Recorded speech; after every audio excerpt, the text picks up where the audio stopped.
Hey, I'm back with a lock update. It's been 6 weeks since I've had my locks in. If you watched my first video, you would notice that my locks now are a lot smaller, and that's because I restarted these. Got my starter locks reinstalled on June 6th, and as of recording this video, it's been exactly 6 weeks since I've had these new set of locks in. They're a little bit smaller, and I have about 114 total.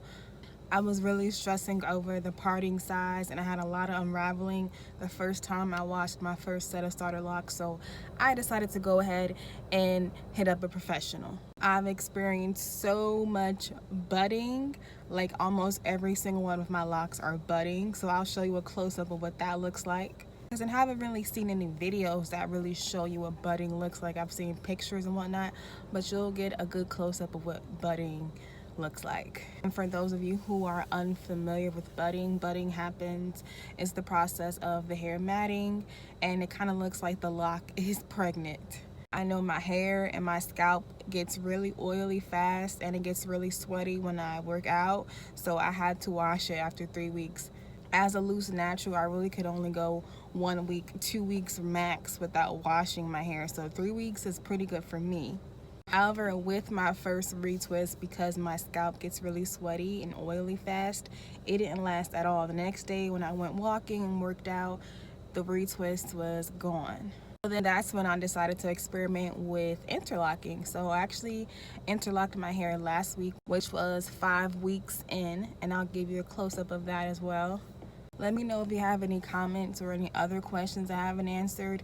Like I said in my other video, this is more so for me so I could document my progress in the lock stage. I also mentioned previously that I'm a very fickle person, and I've been saying I was going to get locks for forever and nobody believed me. And I have officially committed because as I said before, I interlocked the roots, and once you interlock, there's no going back. So I am here, I'm committed, I am locked in.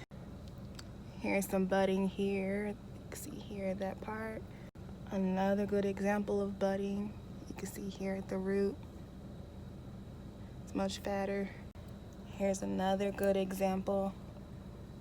You can see at the root here it's smaller, and it gets fat, then it gets small again.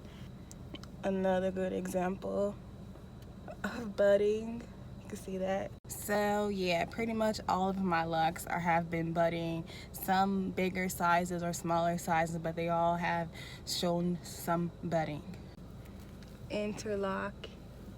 Here's my interlocked roots. I did it myself. I use an interlocking needle. You can see it looks like a round braid. It took forever.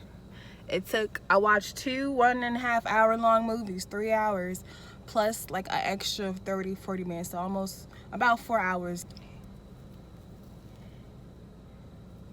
I might go back and forth between interlocking and palm rolling, twisting. Who knows? I have to experiment and see what works for me. I'm going to attempt to show you the back of my hair.